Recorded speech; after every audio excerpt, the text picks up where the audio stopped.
Ceci est un livre audio autogénéré par Google. Remerciements. Un grand nombre d'idées, de concepts, de méthodes et d'outils déclinés dans cet ouvrage sont issus d'échanges et de discussions, de travaux partagés avec des professionnels de l'emploi et de la formation.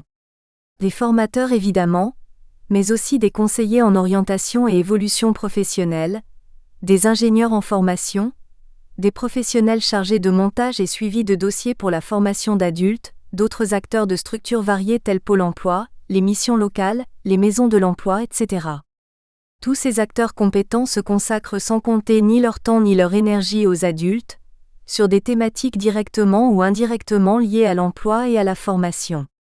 D'autres participent à de nombreuses analyses et études, sectorielles ou encore territoriales. L'occasion m'est ainsi donnée de leur rendre ici hommage, et de les remercier pour la richesse des échanges que nous avons pu avoir depuis une dizaine d'années. Sur un autre plan, les mots me manquent pour remercier le professeur Sylvie Merviel, laquelle m'a accueilli dans son laboratoire il y a quelques années, et qui a spontanément accepté de procéder à une lecture autant attentive que pertinente de cet ouvrage. Je terminerai par un merci tout particulier envers mes proches.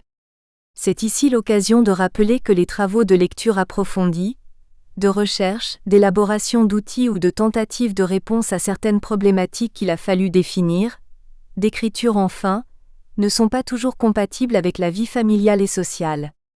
Merci donc à ces proches d'avoir accepté que tout ce temps ne leur ait pas été davantage consacré. Avant-propos. S'il est un premier point commun entre le développement durable et la formation des adultes, c'est qu'ils sont tous deux générateurs d'investissement personnel voire de passion pour celles et ceux qui s'y adonnent. Il s'agit de travailler pour l'avenir proche ou à plus long terme, avec des actions tournées vers l'humain, de contribuer au développement économique, la question environnementale n'étant pas en reste mais de plus en plus prégnante dans le domaine de la formation. De fait, traiter de la formation des adultes sous l'angle du développement durable apparaît vite comme une évidence dès lors qu'on s'intéresse à ces deux thématiques.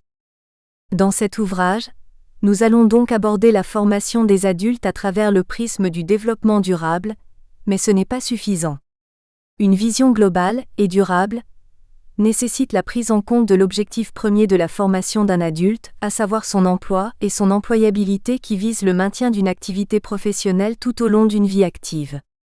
Par conséquent, loin de se focaliser sur la formation comme une fin en soi, nous l'abordons au travers de deux prismes par ailleurs de plus en plus liés, celui de l'emploi et de l'employabilité d'une part, celui du développement durable d'autre part. Le terme abordé est pertinent dans le sens où nous ne cherchons pas ici l'exhaustivité, difficilement atteignable et également peu pertinente si on souhaite que le lecteur développe une réflexion propre, faire en sorte qu'il soit à son niveau participatif plutôt que lecteur passif. C'est d'ailleurs là notre objectif premier, que tout ou partie des points traités ici suscite à minima une réflexion chez le lecteur. Qui plus est, nous prenons le parti de nous adresser au plus grand nombre, soit à toute personne s'intéressant à la formation des adultes et au développement durable.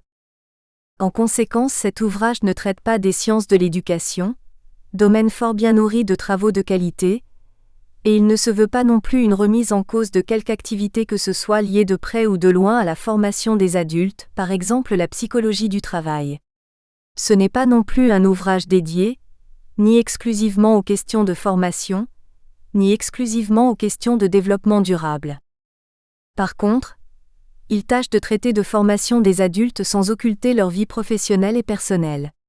Il veut s'adresser au plus grand nombre et pour ce faire il tente de traiter un certain nombre de points avec pragmatisme. L'exhaustivité n'a pas été recherchée, d'une part car il est très difficile d'être exhaustif sur les thèmes traités, d'autre part pour laisser au lecteur l'occasion d'exercer une analyse complémentaire et constructive ainsi qu'une réflexion propre, ce qui est aussi, on le notera, l'un des enjeux de la mise en œuvre du développement durable.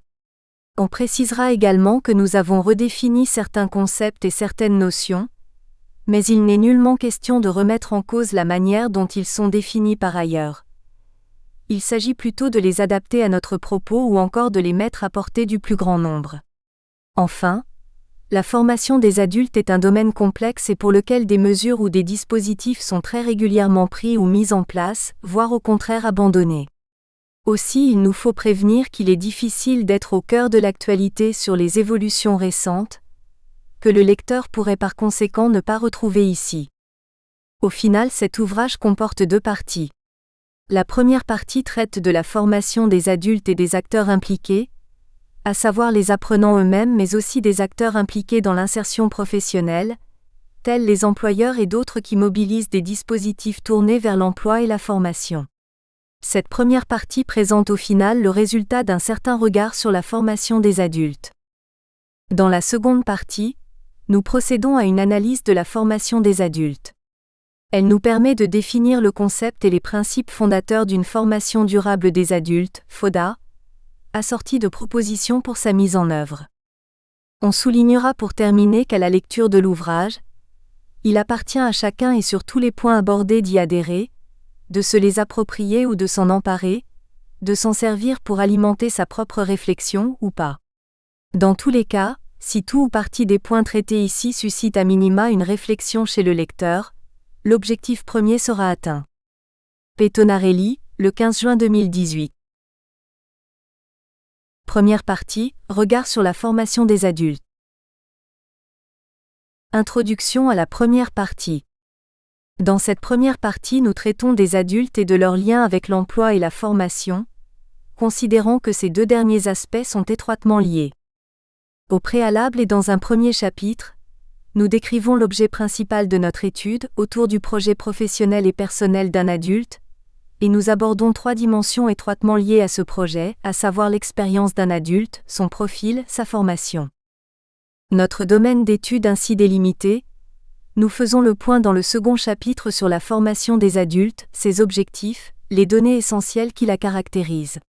Nous en dressons un bref historique et les éléments qui la composent, incluant par exemple un regard sur la qualité et la formation, mais aussi sur des pratiques pertinentes.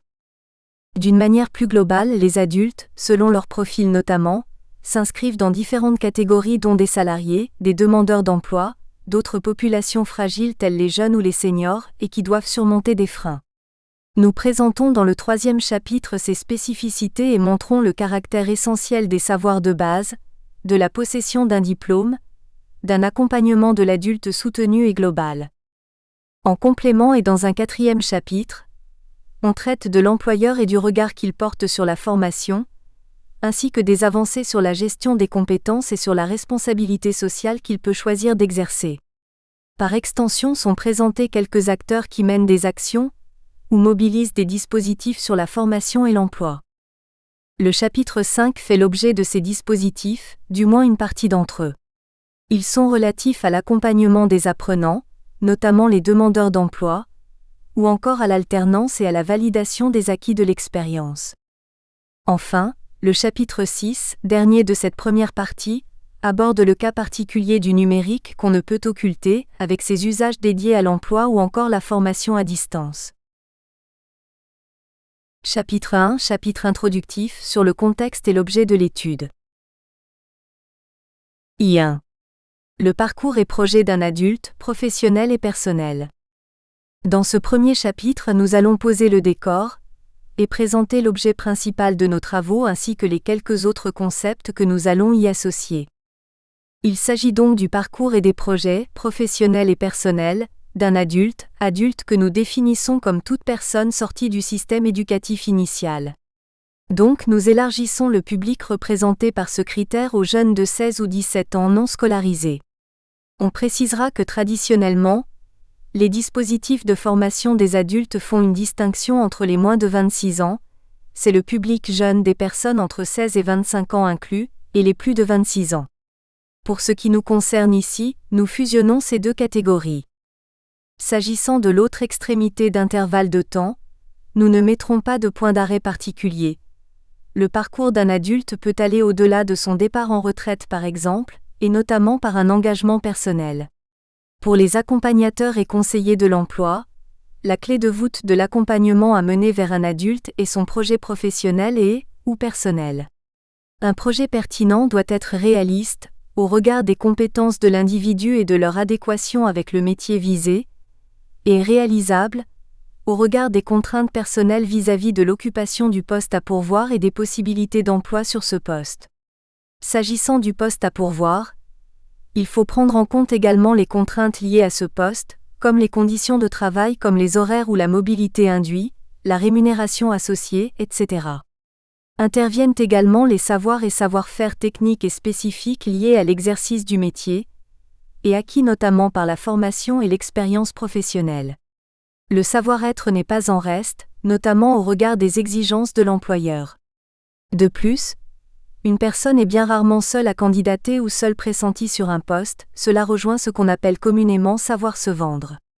Pour ce faire, il faut être capable de communiquer sur soi-même, d'argumenter ce qui est plus difficile, de mettre en avant ses atouts et ses compétences sans pour autant occulter ses faiblesses, le tout sans exagération. La motivation et la confiance en soi restent des atouts majeurs, notamment pour les personnes en quête d'emploi ou de reconversion. On rappellera que les recruteurs, au sens large, donnent une certaine priorité à la motivation des candidats dans leurs critères d'appréciation. Le savoir-être reste donc le point délicat par ses facettes multiples: ponctualité, intégration dans un groupe, prise de parole, apparence physique et vestimentaire, etc., et subjectif car lié notamment à des questions comportementales. Sur un autre plan, nous décrivons ce parcours et ses projets professionnels et personnels comme étant le résultat, la conséquence de 3 dimensions qui peuvent se combiner, s'alimenter les unes des autres par des cercles vertueux, d'où cette représentation en triangle adoptée dans d'autres domaines. Ces 3 dimensions sont pour l'adulte son expérience, sa formation, son profil, figure 1.1. Figure 1.1. Parcours et projet de l'adulte, son expérience, sa formation, son profil. I2. L'expérience, la formation et le profil d'un adulte. L'expérience. L'expérience concerne précisément tous les emplois et activités, professionnelles et personnelles, de chaque individu. Une expérience personnelle peut par exemple relever de bénévolat dans le cadre d'une association, dont chacun sait qu'une telle expérience peut être tout aussi profitable à une personne par ses acquis qu'une expérience professionnelle. La formation. La formation que peut suivre chaque adulte durant son parcours professionnel et personnel relève de la formation professionnelle et continue ou encore, concept plus récent, de la formation tout au long de la vie, FTLV. En complément à la formation initiale classique, de l'école élémentaire au baccalauréat général par exemple, est apparue dans les années 1970 la notion de formation professionnelle, qui vise plus précisément l'accroissement en qualifications et en compétences plus directement mobilisables en situation professionnelle. Elle concerne donc tout à la fois les adultes, salariés et demandeurs d'emploi notamment, pour des questions de progression ou encore d'insertion ou de reconversion professionnelle. Mais elle concerne également dans le système éducatif plus classique, dans les lycées professionnels notamment, les formations orientées vers l'exercice d'un métier, en apprentissage ou pas. On citera par exemple le baccalauréat professionnel. Ceci étant, on considère nettement aujourd'hui qu'on ne peut dissocier totalement la formation professionnelle de la formation plus générale. Une erreur dans le passé a souvent consisté à penser qu'on pouvait former durablement à beaucoup de métiers en négligeant les connaissances générales. La formation professionnelle continue s'adresse plus précisément aux personnes engagées dans la vie active, dit autrement de manière plus pragmatique, justifiant d'une interruption de leurs études initiales. On parle plus globalement de formation continue qui concerne donc toutes ces personnes, car là aussi il est vite apparu qu'elle ne concernait pas que les salariés ou demandeurs d'emploi, sur des compétences directement exploitables dans l'exercice d'un métier.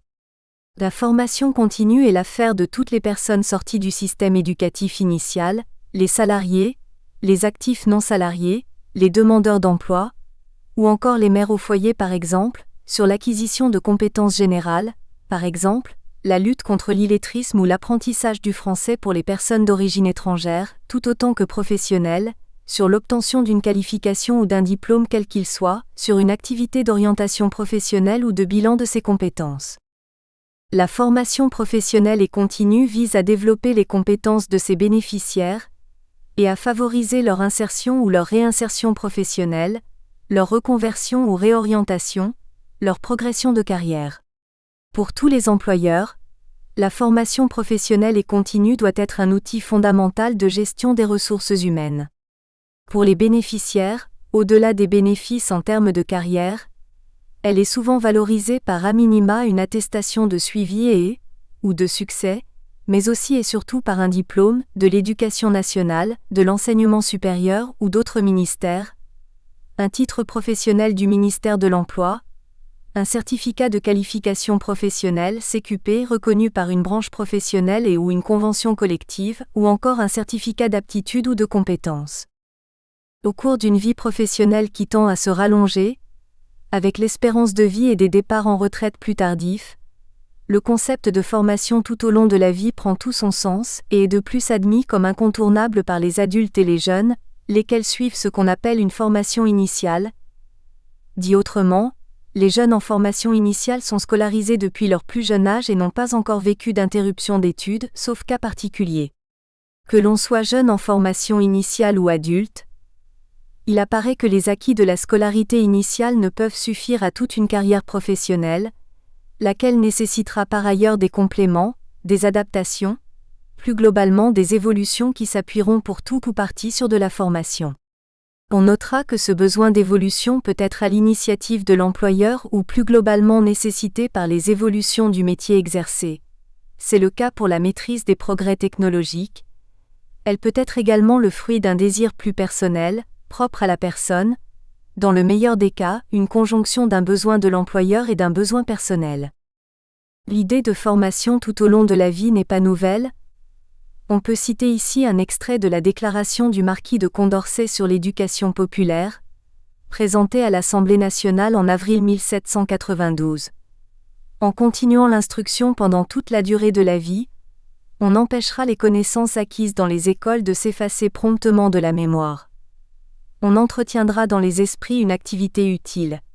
On instruira le peuple des lois nouvelles qu'il lui importe de ne pas ignorer. On pourra lui montrer enfin l'art de s'instruire par lui-même. Le profil. Enfin, au regard d'un parcours professionnel et personnel, le profil d'un adulte relève de ses compétences, ses qualifications et son employabilité. Nous définissons ici la compétence comme la capacité à mobiliser, mettre en œuvre et en situation, lors d'une activité ou à travers un contexte donné, par exemple de travail, personnel ou encore associatif, différentes ressources disponibles dans l'environnement et le contexte considéré, ou acquises et mobilisables. On pense sur ce dernier point au savoir, savoir-faire et savoir-être, et ce pour parvenir au résultat attendu. On la décrit souvent plus simplement par être capable de. La compétence est individuelle et également collective, celle d'un groupe. Pour autant, la compétence d'un groupe ne se résume pas à l'addition de compétences individuelles. De la conjugaison de ces dernières naissent d'autres compétences. Une organisation, par exemple une entreprise, dispose également de compétences qui la distinguent des autres. On parlera de démarche compétences, dès lors qu'on cherche à les identifier, les valoriser ou encore les développer. Cette démarche peut s'appliquer à tout individu, toute organisation ou encore à l'échelle d'un territoire. Un exemple de savoir, de savoir-faire et de savoir-être peut être la connaissance du code de la route, un savoir, la conduite d'un véhicule, un savoir-faire, un comportement cordial et respectueux des autres au volant, un savoir-être. S'agissant de la qualification d'une personne, elle est souvent appréciée au regard de ses diplômes ou de son niveau de formation, exemple, niveau baccalauréat. Or il est davantage reconnu aujourd'hui, ceci n'étant pas encore le cas pour tous les recruteurs, que la qualification peut être également liée selon les cas aux expériences professionnelles, voire personnelles. Il est toutefois et en conséquence important de savoir décrire sa qualification, surtout si elle ne se traduit pas par des diplômes de niveau supérieur au baccalauréat. Le paradoxe ici est que si les personnes les plus qualifiées ont moins besoin d'expliciter leur qualification, elles sont souvent mieux formées pour le faire. C'est la situation inverse pour les bas niveaux de qualification. Les difficultés à décrire les qualifications acquises, qui plus est de manière objective, sont souvent plus prégnantes. D'aucuns distinguent la qualification directement utilisée par la personne dans l'exercice de son travail, la qualification utile, des autres qualifications non exploitables à un moment donné. Il s'agira d'être prudent sur ce point et de considérer l'ensemble des qualifications de la personne comme un tout harmonisé. Une qualification qui n'est pas directement utile peut pour autant accroître par exemple la compétence globale, la productivité ou encore la réactivité de la personne. En résumé, la qualification d'un individu ne se résume pas aux diplômes et certifications dont il est titulaire. Nous la définirons ici comme l'agrégation de ses compétences, en termes de savoir, savoir-faire et savoir-être, de ses diplômes et certifications, mais aussi de sa fonction ou du poste qu'il occupe en tant qu'actif. Ainsi, un cadre expérimenté mais sans diplôme correspondant à sa fonction, ou un ouvrier reconnu comme très compétent dans la réalisation de ses tâches, peuvent être considérés tous deux comme hautement qualifiés et qualifiés à accomplir leur mission. Enfin, l'employabilité nous intéresse tout particulièrement. L'employabilité d'une personne est sa capacité à évoluer, professionnellement et personnellement, pour rester en emploi, actif sur le marché du travail. Dit autrement, c'est la capacité à se maintenir durablement en emploi ou à retrouver un emploi durable. Cette capacité peut être travaillée et enrichie de par les formations suivies, les expériences valorisées, etc. L'Organisation internationale du travail définit l'employabilité comme l'aptitude de chacun à trouver et conserver un emploi, à progresser au travail et à s'adapter aux changements tout au long de la vie professionnelle. Du point de vue des employeurs, l'employabilité est le maintien et le développement des compétences des salariés et des conditions de gestion des ressources humaines permettant d'accéder à un emploi à l'intérieur ou à l'extérieur de l'entreprise, dans des délais et des conditions favorables. Alberola, Elodie et al. Pour un individu donné, l'employabilité peut être à elle seule une compétence de base. Il s'agit, de manière réaliste et efficiente, d'avoir un projet professionnel, de savoir se positionner sur le marché du travail, de remporter l'adhésion d'un ou de plusieurs employeurs. Ainsi, une personne peut être confrontée à des demandes irréalistes voire des préjugés de la part d'employeurs. Sa motivation est un élément moteur au regard de son employabilité, notamment si elle est contrainte par des freins périphériques à l'emploi, à savoir des difficultés sociales ou encore de santé ou de mobilité. On notera que parler de mauvaise employabilité ou de manque d'employabilité d'une personne est pour cette dernière un signe très négatif. Aussi on conseillera de n'utiliser ce terme qu'à bon escient. Pour le conseiller ou l'accompagnateur des services publics de l'emploi, l'employabilité peut être un objectif opérationnel, à atteindre par les actions qu'il mettra en œuvre au profit d'une ou des personnes dont il s'occupe. L'employabilité d'une personne dépend donc à la fois de cette dernière, des employeurs et aussi des structures chargées d'accompagner les actifs, par exemple les services publics de l'emploi. Pour un chercheur d'emploi, l'employabilité dépend également du métier visé ou du bassin d'emploi. Il peut candidater sur un métier porteur à un moment donné et moins à d'autres périodes, ou offrant des emplois sur un territoire donné et moins sur un autre. Au-delà du projet professionnel, le demandeur devra justifier des compétences requises pour l'exercice du métier et réussir à se valoriser auprès des employeurs. Pour ce faire, il devra être plus ou moins accompagné, et il s'agira plus dans un premier temps de progresser en employabilité que d'accéder à l'emploi. En conséquence et en complément, il nous faut aborder le principe d'accompagnement, que nous définirons par le fait que toute personne doit pouvoir travailler son projet professionnel et personnel. Cela implique d'analyser son métier et ses compétences, de les traduire en outils de capitalisation et diffusion, CV, portefeuille de compétences, etc., de définir les voies possibles pour une progression professionnelle et personnelle, formation, validation des acquis, identification de compétences transversales, etc., de se positionner au regard de référentiels sur les métiers, compétences et emplois, ce notamment à l'échelle d'un territoire. Cela implique aussi d'analyser les emplois à pourvoir, d'une manière générale mais aussi à l'échelle territoriale, et de définir les dispositifs et aides mobilisables, par exemple en termes de formation.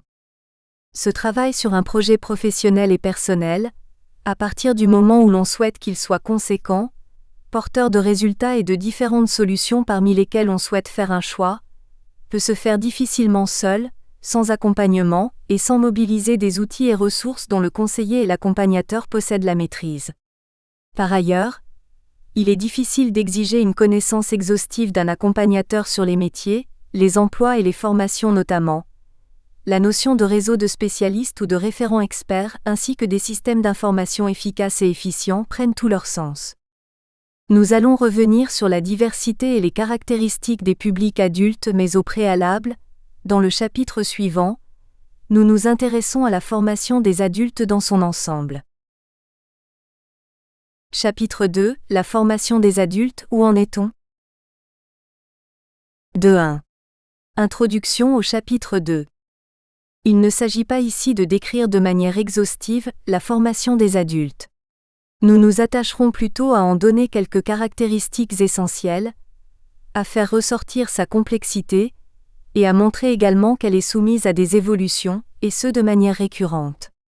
Nous nous attacherons par ailleurs à montrer qu'elle s'inscrit dans une démarche qualitative, et peut bénéficier d'initiatives remarquables. En termes de vocabulaire, on traitera ici de formation dite professionnelle ou continue. Si la formation professionnelle a tendance à se focaliser sur l'exercice opérationnel d'un métier par des adultes ou des jeunes scolarisés, la formation continue s'adresse plutôt à des adultes en reprise d'études et agrège toutes les actions relatives à leur employabilité, formation proprement dite, orientation professionnelle, etc. 2.2. Les objectifs et des besoins à partir d'un travail sur soi. Classiquement, la formation continue présente les objectifs suivants. Reprendre des études à tout âge. Se mettre à niveau sur des compétences essentielles, telles la pratique du français, l'utilisation des outils mathématiques, la pratique d'une langue étrangère. Acquérir des nouvelles connaissances adaptées aux évolutions d'un secteur d'activité, consolider et accroître ses compétences professionnelles. Faire reconnaître ses compétences et valider des acquis. Construire un parcours, plus ou moins accompagné et individualisé selon les cas. Pour atteindre ces objectifs sont mobilisés des actions et dispositifs, nombreux, complémentaires parfois, et qui répondent à différents besoins. Aussi, plutôt que d'en faire un inventaire exhaustif qui existe par ailleurs, nous les résumons ci-dessous en partant des principaux besoins de l'apprenant. Si vous cherchez à être recruté tout en complétant votre formation, l'alternance a fait la preuve de son efficacité, avec notamment les contrats de professionnalisation ou d'apprentissage. Pour une montée en compétences ou en qualification des salariés, il y a la possibilité des congés individuels de formation, souvent pour des formations de longue durée, ou encore des formations courtes, sur le temps de travail ou pas, sur le lieu de travail ou en centre de formation, choisies enfin sur catalogue ou réalisées sur mesure pour les besoins spécifiques d'un employeur. Le souhait de valoriser ses compétences acquises via une certification peut se traduire par une validation des acquis de l'expérience, VAE. Elle peut permettre par ailleurs de monter en compétences, celles manquant à l'obtention de la certification visée. La formation continue ne se limite donc plus aujourd'hui à de la formation proprement dite, elle se doit de définir des besoins et des objectifs pour chaque apprenant et comprend donc également, avec un accompagnement de conseillers et formateurs, des activités de définition d'un projet professionnel, de retour sur soi avec le point des expériences et compétences acquises. Il s'agit d'une part de se positionner, de faire un point d'étape sur son parcours, et d'autre part de définir un projet professionnel et personnel. Se positionner, c'est identifier ses compétences professionnelles et personnelles, connaître ses aptitudes et son potentiel, analyser ses motivations et sa personnalité, les formaliser. Définir un projet professionnel et personnel, c'est anticiper son évolution professionnelle, accompagner sa reconversion, élaborer sa stratégie d'insertion professionnelle, préparer la reconnaissance et la validation de ses acquis, optimiser son investissement formation. 2.3. La formation des adultes en quelques chiffres. En France, le budget de la formation professionnelle et continue dépasse annuellement 30 milliards d'euros. C'est le plus gros budget parmi les États européens pour cette activité.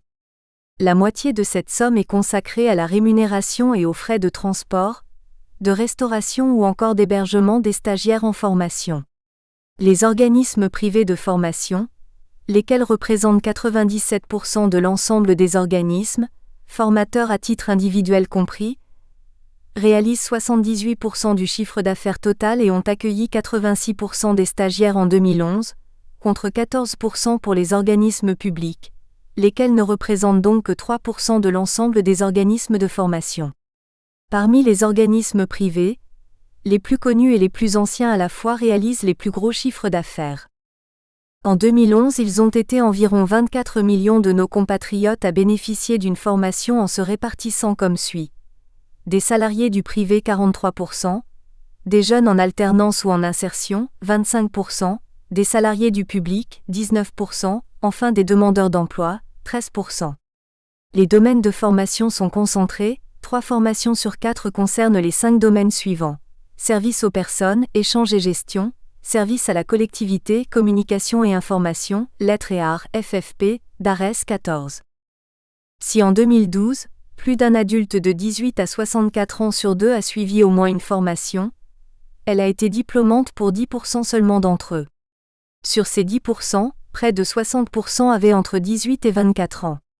Néanmoins, entre 1998 et 2004, lors de ces 6 années où l'accès à la formation diplômante a été particulièrement important, le nombre de diplômes délivrés en formation continue a augmenté de 50%. Les diplômes les plus délivrés sont des CAP et BEP d'une part, des diplômes relevant de l'enseignement supérieur d'autre part, licence professionnelle, master professionnel, et on notera une nette augmentation pour le BTS. Au final et en 2012, plus de 10% des adultes de 30 à 69 ans doivent leur dernier diplôme à la voie de la formation continue. Au-delà du diplôme, évoquons les compétences fondamentales et le cas de l'illettrisme. En France, 2 500 000 personnes entre 18 et 65 ans sont confrontées à l'illettrisme, soit 7% de la population. La moitié d'entre eux a plus de 45 ans et la moitié d'entre eux également sont en emploi, soit 1 275 000 salariés. On notera que 10% sont demandeurs d'emploi, et environ 40% sont non-salariés, retraités, mères au foyer. Les personnes en situation d'illettrisme se répartissent relativement équitablement selon les secteurs d'activité, les plus impactés étant par ordre décroissant l'agroalimentaire, l'agriculture et la pêche, l'industrie et le BTP, ces deux derniers à égalité, en Lchi. 4. Un bref historique de la formation professionnelle et continue.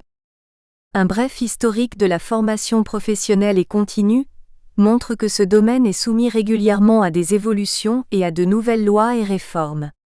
On peut citer l'Accord national interprofessionnel de 1991 qui autorise la formation à être répartie entre temps de travail et temps personnel, la loi de 1993 qui attribue un capital de temps de formation aux salariés, celle de 1994 qui instaure le compte épargne-temps, les lois de 1998 et 2000, loi Aubry, qui traitent notamment de la formation hors temps de travail, l'accord de 2003 qui crée le droit individuel à la formation DIF pour les salariés, le contrat de professionnalisation et augmente le financement de la formation par les entreprises. L'accord national interprofessionnel, ANI de janvier 2009 se traduit par la mise en place du Fonds paritaire de sécurisation des parcours professionnels, FPSPP, pour les salariés les moins qualifiés, et par la première réorganisation, par des regroupements pour en diminuer le nombre, cette tendance se poursuivant depuis, des organismes paritaires collecteurs agréés, OPCA, lesquels se voient attribuer une mission supplémentaire marquante sur la gestion prévisionnelle des compétences. Le FPSPP finance des actions qui favorisent l'accès à l'emploi des jeunes, sécurisent les salariés et les demandeurs d'emploi face à des mutations économiques, des transitions ou reconversions professionnelles. On citera les préparations opérationnelles à l'emploi, PO, ou le contrat de sécurisation professionnelle CSP, Ministère du Travail, CNEFOP, DARES 7, Terry Jean-Pierre. La dernière réforme mise en œuvre, on n'abordera pas ici les réformes prévues en 2018, s'est concrétisée par le vote d'une loi en 2014, nous la présentons ci-dessous de manière succincte. 5. La réforme de 2014. La dernière réforme, d'ampleur au regard des précédentes, se concrétise par le vote de la loi du 5 mars 2014 sur la formation professionnelle, l'emploi et la démocratie sociale.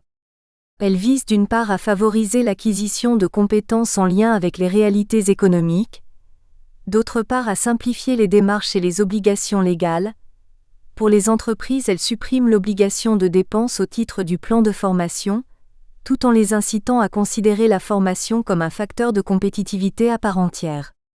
Tous les 3 ans, les entreprises de plus de 300 salariés devront renégocier leur gestion prévisionnelle des emplois et des compétences, GPEC, à l'aide des travaux des observatoires de branche qui se doivent d'anticiper les besoins en emploi associés aux évolutions économiques attendues. Elle fait suite à l'accord national interprofessionnel de décembre 2013 et s'articule autour de 3 volets: la formation professionnelle, la démocratie sociale, l'inspection et le contrôle. C'est au volet formation et accompagnement que nous nous intéresserons tout particulièrement, sans toutefois être exhaustif. Il doit permettre à toute personne de disposer d'un droit propre à la formation, de favoriser les formations conduisant à une qualification professionnelle et ce en ayant une action plus marquée en direction des demandeurs d'emploi. Darès 7. Théry, Jean-Pierre, Ministère du Travail, NEFOP. La loi du 5 mars 2014 vise également à réviser la gouvernance du système de formation professionnelle, que nous aborderons donc ici sans chercher à être exhaustif, et qui demeure complexe pour les non-initiés, chacun en jugera après la lecture du présent paragraphe. On précisera que cette même loi ambitionne enfin d'améliorer l'efficacité et la qualité du système de formation, par une concertation renforcée, une meilleure coordination de l'ensemble des acteurs, une volonté de décloisonner les actions de formation, pour les salariés d'une part, pour les demandeurs d'emploi d'autre part. En termes de gouvernance, ont ainsi été créés au niveau national le CNEFOP, Comité national de l'emploi, de la formation et de l'orientation professionnelle, et le COPANEF, Conseil paritaire interprofessionnel national pour l'emploi et la formation, décliné au niveau régional par les CREFOP, Comité régional de l'emploi, de la formation et de l'orientation professionnelle, et les COPAREF, Comité paritaire interprofessionnel régional pour l'emploi et la formation. Le COPANEF, plus décisionnel, définit les orientations politiques paritaires en matière de formation et d'emploi, assure leur suivi et leur coordination, et élabore la liste des formations éligibles au compte personnel de formation, CPF, des salariés et des demandeurs d'emploi, ce après avis du CNEFOP. Dans chacune des régions, lesquelles renforcent leur rôle d'acteurs opérationnels et essentiels de la formation professionnelle, le COPAREF assure le déploiement régional des politiques paritaires, et établit les listes des formations éligibles au compte personnel de formation pour les mêmes bénéficiaires, et ce après avis du CREFOP. Le CNEFOP, plus dans l'opérationnalité, doit coordonner les politiques publiques nationales de l'orientation, de la formation et de l'emploi. Il comprend 5 commissions sur les thèmes suivants: évaluation, notamment sur la mise en œuvre de la réforme, compte, parcours professionnel, développement des compétences et des qualifications, territoire. Ses premières priorités sont tout naturellement la mise en œuvre du CPF, du CEP, Conseil en Evolution professionnel, au travers notamment du SPRO, Service public régional de l'orientation, l'accès au socle de compétences défini par le décret de février 2015 ou encore l'accès à la formation par les personnes en situation d'illettrisme. Ainsi, la réforme de 2014 se traduit par une décentralisation accrue de la formation au profit du Service public régional de la formation, SPRF. La région s'appuie par ailleurs sur le contrat de plan régional de développement des formations et de l'orientation professionnelle, CPRDFOP, qu'elle fait adopter au sein du CREFOP. Le CPRDFOP formalise les objectifs en matière de conseil et d'accompagnement en orientation, de filières de formation professionnelle initiale et continue, du SPRO, de la VAE. Il présente une gouvernance quadripartite avec l'État, la région, les autorités académiques et les partenaires sociaux. Le SPRO doit permettre à toute personne cherchant à s'insérer sur le marché du travail, quel que soit son lieu de résidence, d'accéder à une information, à minima, sur les métiers, les emplois et les formations. Au-delà de l'adoption du CPRDFOP, le CREFOP a d'autres missions, comme celle de mener des actions de diagnostic, d'études, de suivi et d'évaluation des politiques d'orientation, de formation professionnelle et d'emploi. Il assure par ailleurs la cohérence des programmes de formation dans la région et établit un bilan annuel des actions financées. Il élabore la carte régionale des formations professionnelles initiales et les programmes de formation professionnelle de la région. En liaison, la région est responsable sur son territoire de la définition des orientations en matière de développement économique. Elle élabore pour ce faire le schéma régional de développement économique, d'innovation et d'internationalisation, SRDE2I. On y trouve notamment des orientations relatives aux aides aux entreprises pour un développement économique innovant et durable. La stratégie et la coordination régionale en matière d'emploi, de formation professionnelle et d'orientation, et dont le pilotage et le suivi sont assurés par le CREFOP, doivent être cohérentes avec le SRDE2I. Les OPCA, organismes paritaires collecteurs agréés, collectent la contribution à la formation des entreprises, 1% pour toutes celles de 10 salariés et plus. Ils restent les interlocuteurs privilégiés des employeurs sur les sujets liés à la formation, mais leur mission, de conseil sur les formations à mettre en œuvre et d'évaluation de la qualité des formations dispensées, se renforce. À destination tout particulièrement des PME et TPE, ils doivent proposer des services pour faciliter l'information et l'accès de leurs salariés à la formation, et proposer un accompagnement sur la gestion prévisionnelle des emplois et des compétences, GPEC.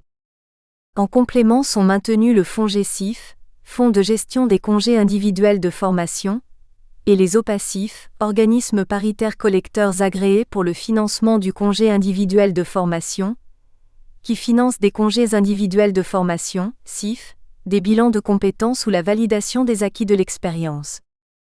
Pour les entreprises, on passe d'une obligation fiscale à une obligation de participation à la formation.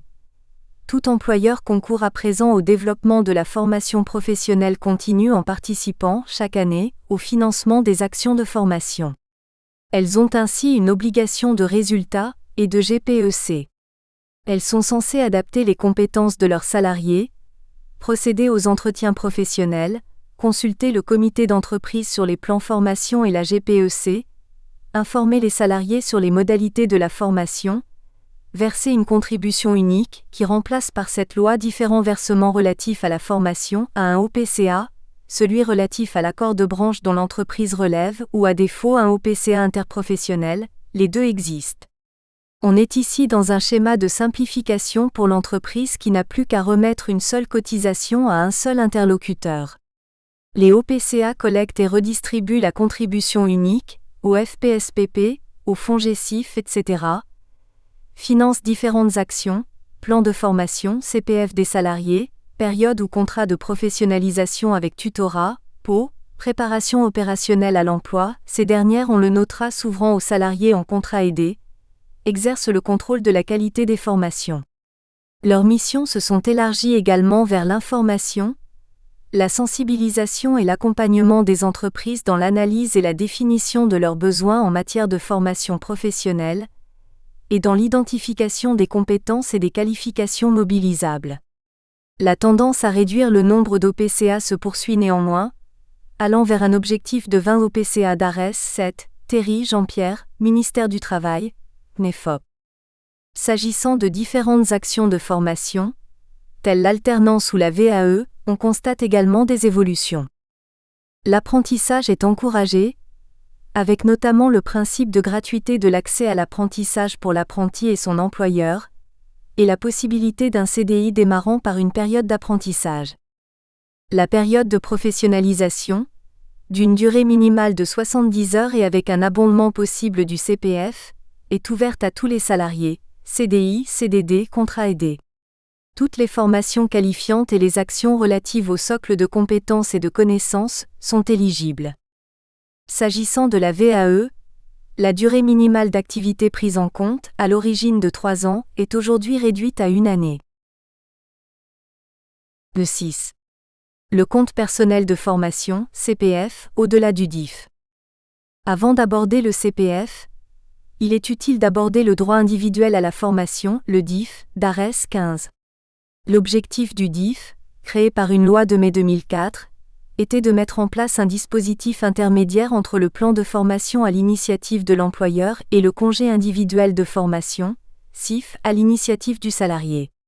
Il s'agissait de permettre aux salariés via la formation d'être davantage acteurs de leur parcours professionnel et de réduire les inégalités d'accès à la formation, notamment pour les petites entreprises.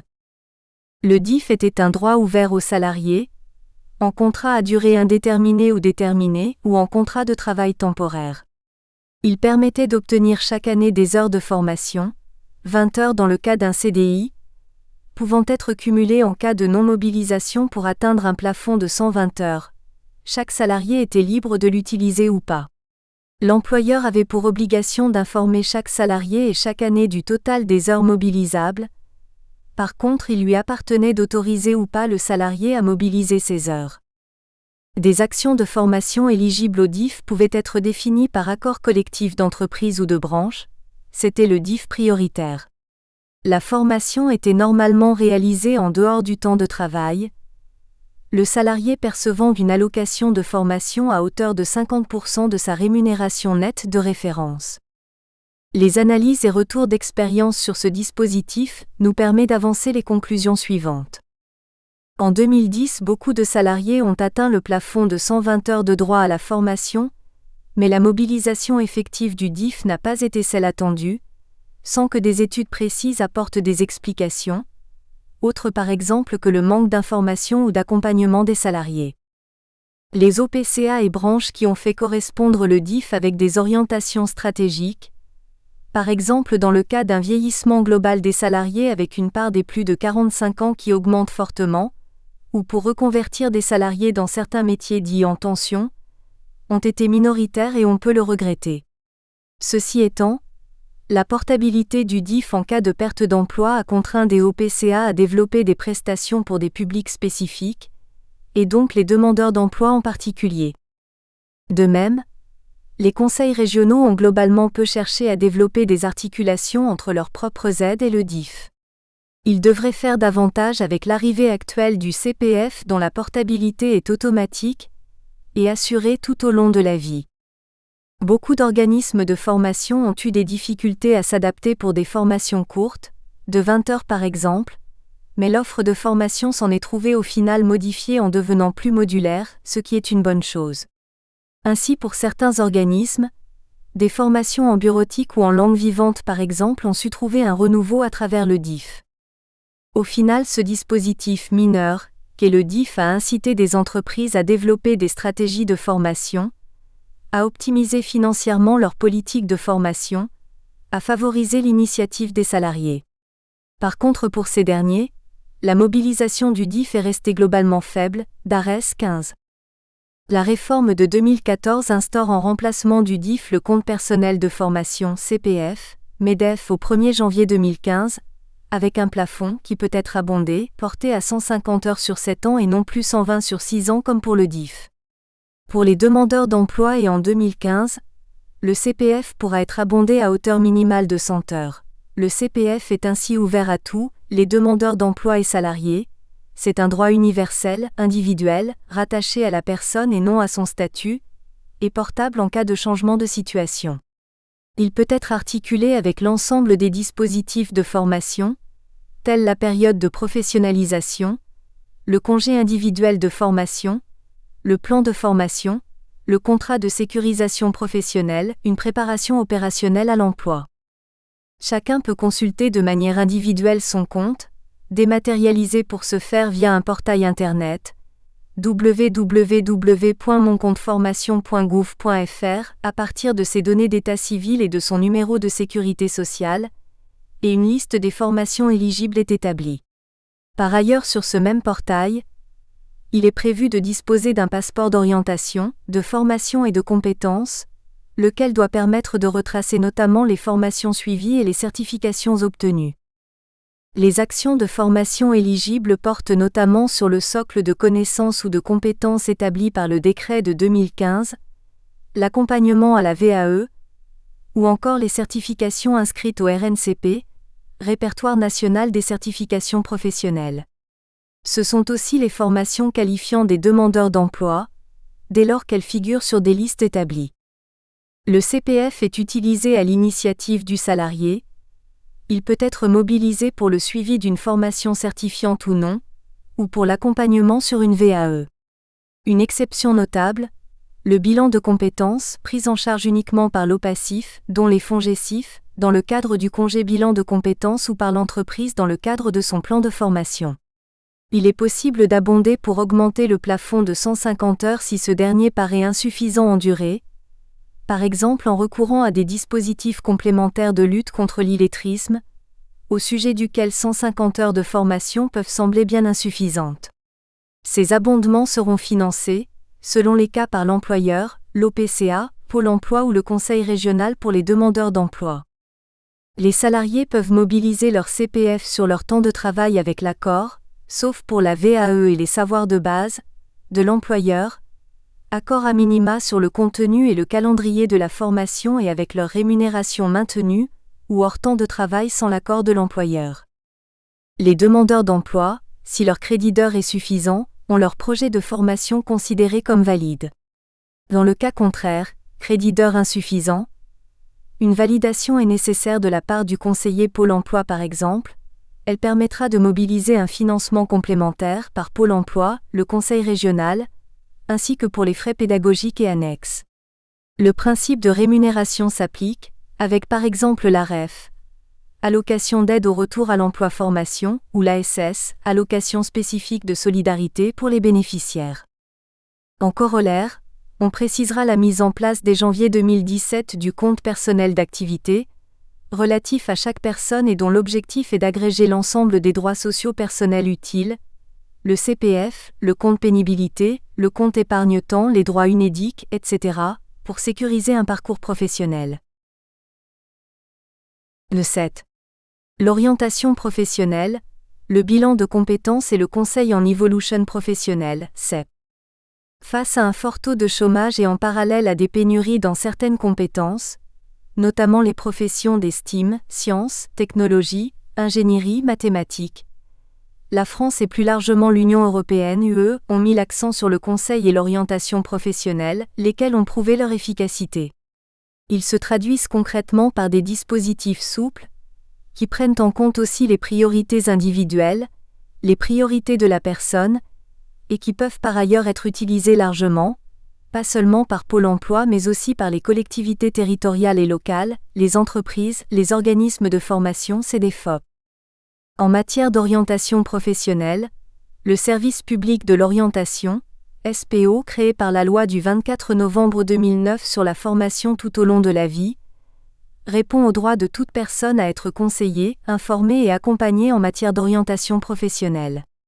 La loi de mars 2014 répartit les compétences entre l'État et la région pour la mise en œuvre du SPRO, service public régional de l'orientation, lequel est notamment chargé du conseil en évolution professionnelle, CEP. Le SPRO garantit à toute personne l'accès à une information gratuite, complète et objective sur les métiers, les formations, les certifications, les débouchés et les niveaux de rémunération, ainsi que l'accès à des services de conseil et d'accompagnement en orientation de qualité et organisés en réseau. L'État définit et met en œuvre la politique d'orientation des élèves et des étudiants dans les établissements scolaires et les établissements d'enseignement supérieur. La région coordonne davantage vers les adultes les actions des autres organismes participant au SPRO, Cap Emploi, Pôle emploi, Mission locale, OPACIF, APEC et les autres organismes désignés par la région, et met en place des centres de conseil sur la VAE, CNEFOP. Le Conseil en évolution professionnelle, CEP, a été mis en place par un arrêté du 16 juillet 2014. Il constitue un processus d'appui à l'élaboration et à la concrétisation des projets personnels d'évolution professionnelle des actifs qui en expriment le besoin, et, le cas échéant, des projets de formation associés visant à accroître leurs aptitudes, compétences et qualifications professionnelles, en lien notamment avec les besoins économiques existants et prévisibles dans les territoires. Le CEP est gratuit et ne nécessite pas d'accord de l'employeur pour les salariés, sauf en cas d'accord particulier de branche professionnelle. Il est réalisé hors temps de travail. Il est totalement laissé à l'initiative de la personne, qui est libre de choisir les modalités de son accompagnement. Le CEP comporte 3 niveaux, pouvant être abordés indépendamment selon la personne, et selon notamment son degré d'autonomie ou l'état d'avancement de son projet professionnel. Ces niveaux sont l'accueil individualisé, le conseil personnalisé, et l'accompagnement à la mise en œuvre du projet professionnel, ces 2 derniers niveaux étant assurés pour le bénéficiaire par un unique référent. Ils doivent permettre pour le bénéficiaire de faire un bilan de sa situation professionnelle, de définir des projets sur son évolution ainsi que les formations nécessaires à leur concrétisation. Pour ce faire, le bénéficiaire doit être également informé sur les métiers et leurs évolutions, les besoins économiques et en compétences, notamment du territoire, tout ceci constituant un sujet de veille pour les conseillers dont la professionnalisation constante en matière d'orientation professionnelle s'avère plus que jamais importante. Le CEP est proposé par Pôle emploi, les OPACIF, les missions locales, Cap emploi, l'APEC et les organismes désignés par les conseils régionaux d'ARES, CET, Terry, Jean-Pierre, ministère du Travail, NEFOP. Le bilan de compétences, créé en 1991, est la déclinaison concrète d'une démarche d'orientation professionnelle approfondie. En effet, toutes les études menées en Europe montrent qu'une prestation d'orientation professionnelle gagne fortement en efficacité lorsqu'elle est individualisée, avec un bénéficiaire acteur de son orientation et non spectateur, et accompagné par un professionnel compétent en psychologie du travail. Le bilan de compétences répond à ces exigences. On notera qu'en soutien à ce professionnel et dans le respect de la confidentialité liée à la prestation, peuvent être sollicitées des personnes expertes des métiers et formations abordés. On pense à des professionnels en poste ou à des responsables de formation. Le bilan de compétences doit permettre à des travailleurs d'analyser leurs compétences professionnelles et personnelles ainsi que leurs aptitudes et leurs motivations, afin de définir un projet professionnel et, le cas échéant, un projet de formation. Il se réalise donc sur une durée de plusieurs semaines le plus souvent. Il répond aux besoins d'orientation professionnelle, d'acquisition de compétences, de valorisation personnelle et professionnelle, de prise de recul sur sa carrière voire d'esprit d'entreprendre. Il peut s'inscrire dans un processus de mobilité ou de sécurisation du parcours professionnel, par anticipation à une évolution professionnelle probable, ou dans le cadre d'un reclassement. Un bilan de compétences est une prestation individuelle. Ceci étant, la phase d'investigation peut se faire en partie sous forme d'ateliers collectifs, dans le respect de la vie privée des bénéficiaires. La durée d'un congé pour un bilan de compétences est plafonnée à 24 heures de temps de travail, de manière consécutive ou pas. Selon l'autonomie et la maturité du ou des projets de la personne, 10 heures peuvent suffire. Il est mobilisable par les salariés, en CDI ou CDD sous certaines conditions, d'ancienneté professionnelle notamment. Les résultats du bilan sont confidentiels et ne sont pas communiqués à l'employeur. Ceci étant, l'entreprise peut tout naturellement profiter des propositions qui en découlent si elles permettent à terme au salarié de progresser dans son travail ou dans sa fonction. CDFOP, Terry, Jean-Pierre. On le décrit par les 3 phases suivantes. La phase préliminaire qui confirme l'engagement du bénéficiaire dans sa démarche, définit et analyse ses besoins, l'informe du déroulement de la prestation.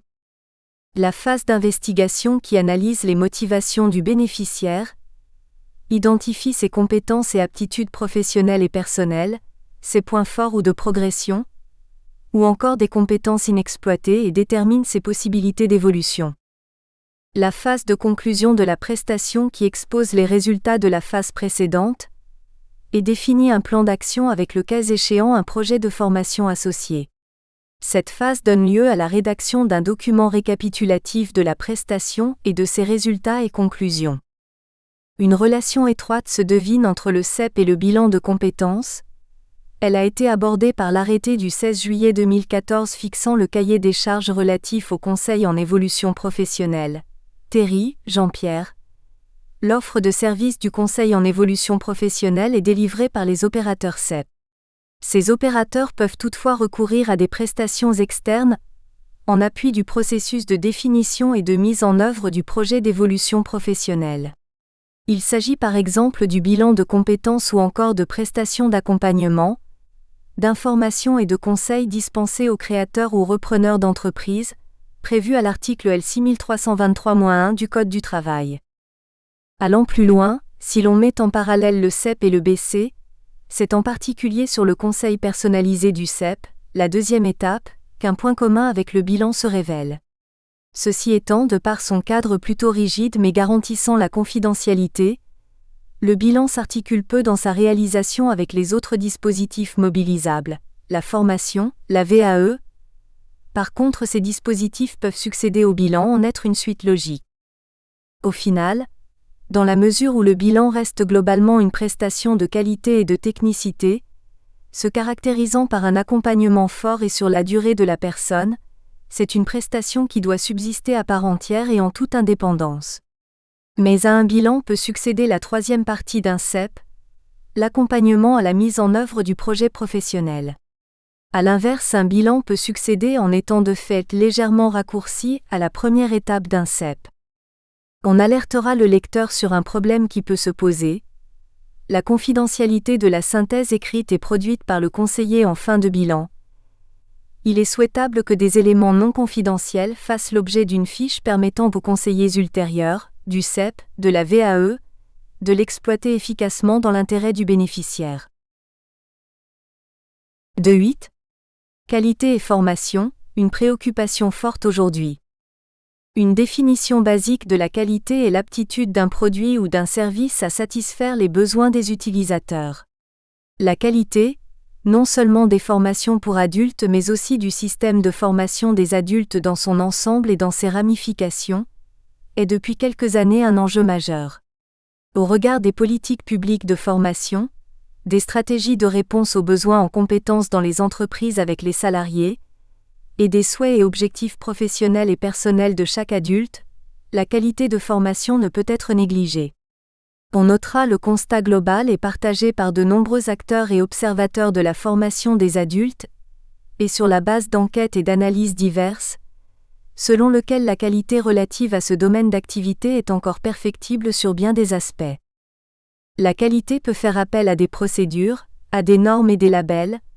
Au préalable, une première pratique n'en reste pas moins la mesure et l'analyse de retour d'expérience et de la satisfaction des usagers.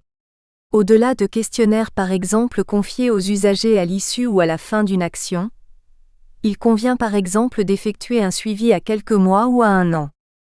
Une autre pratique incontournable est la valorisation à minima de la formation suivie, et pour ce faire l'attestation de formation est une valorisation minimale et obligatoire. La loi du 24 novembre 2009 sur la formation professionnelle implique que les salariés bénéficient d'une attestation à l'issue d'une action de formation quelle qu'elle soit et quel qu'en soit l'objet.